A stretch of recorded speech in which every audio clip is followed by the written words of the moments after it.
Success in life is not owning a vacation house. It's not climbing to the top of your profession. Of course, it can be those things, but they look meaningless in comparison if your home life is a mess or if your home is unhappy. The Bible puts forth a pretty good definition of an actual successful life. An elder must be blameless, faithful to his wife, a man whose children are trustworthy and not open to the charge of being wild and disobedient. We can strip the gender out of this and it's still true. And in this video, I talk about 4 non-negotiable components of a successful life as a dad. And the first one is you have to live an honorable life. What's an honorable life? Imagine being a superhero, but not with masks and tights, but with kindness and honesty. Living an honorable life means doing what's right, even when nobody is watching. It's about being a good person, being kind, and treating others the way you want to be treated. Helping out the next man, sharing what you have with someone who's struggling. That's honor right there. Being honest is a big part of it too. It's like when you promise your kids something, you keep your word, right? The Bible says, let your yes be yes and your no, no. When you say something, you have to mean it. You know how you talk to your kids with love and patience when they ask what's for dinner for the 50th time in a row. Keeping your cool, being patient, and not hurting anyone's feelings shows honor. Remember the saying, if you don't have anything nice to say, don't say anything at all. That's like a golden rule for life. Living honorably means taking care of your family and being thankful for what you have. The Bible tells us, but godliness with contentment is great gain. It's like being happy with your blessings and not always wanting more. Lao Tzu said, when you realize there's nothing lacking, the whole world belongs to you. Showing gratitude for what you've been blessed with makes you fulfilled. When you're fulfilled, you feel like you have everything you need. Keep being kind, keep being honest, and keep being you. That's how you live an honorable life. And that's how your kids will learn to do the same. Just like a superhero, you can use your kindness and your honesty to make the world a better place. The next is treat your spouse well and respect your marriage. Treating your spouse well is all about showing them love, just like you would when taking care of a beautiful garden. You water the plants, make sure they get sunlight, and you remove any weeds. Your marriage is like that garden. In the Bible, it says, husbands, love your wives just like Christ loved the church. Respecting your marriage means acknowledging its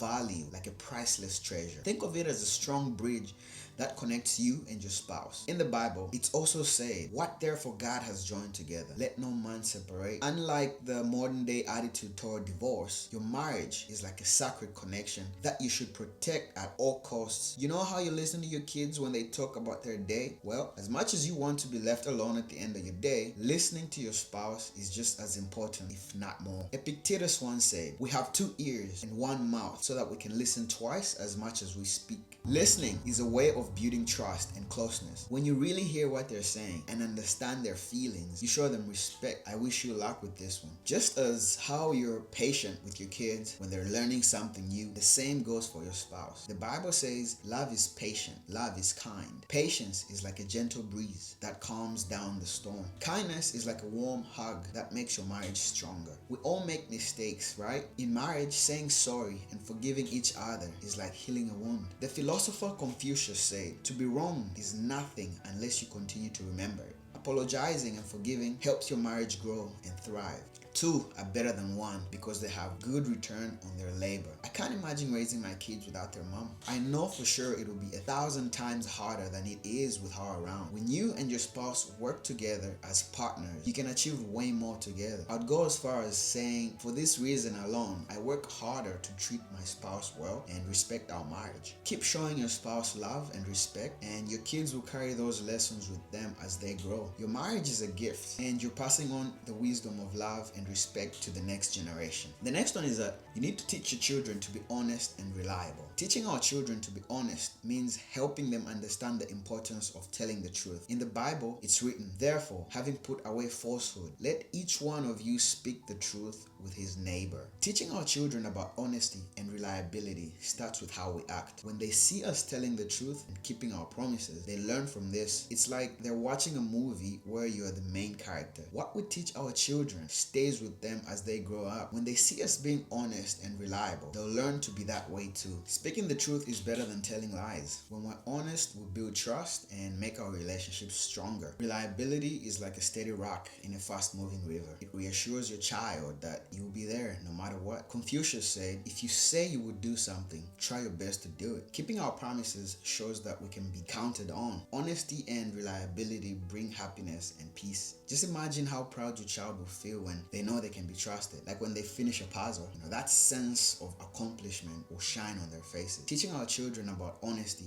and reliability means helping them understand that it's not always easy. Sometimes they might feel tempted to tell a little lie or break a promise. This is where our guidance matters. When we create an environment of trust and open communication, our children feel comfortable sharing their thoughts and feelings with us. Remember, let your yes be yes and your no, no. When we promise something, we must keep our word. By teaching our children this principle, we're helping them grow into responsible and trustworthy individuals. Just keep showing them the way through your actions and guidance. Your efforts today will shape their tomorrows, and they'll carry these lessons with them throughout their lives. And the next one is refrain from spoiling them. Nobody wants to see their kids sad and grumpy, but once you have spent enough time with your kids, you know they can get manipulative, and just like anybody else, they want things to be done their way. It's up to you, the parent, to draw that line and create some boundaries. When we talk about spoiling your children, it's like giving them too much of a sweet treat. Imagine if you gave them cake all the time. It might make them feel good at first, but it's not good for them in the long run. Just like we need to eat a balanced diet to be healthy, children need a mix of love and boundaries to grow strong. The Stoics, wise folks from a long time ago,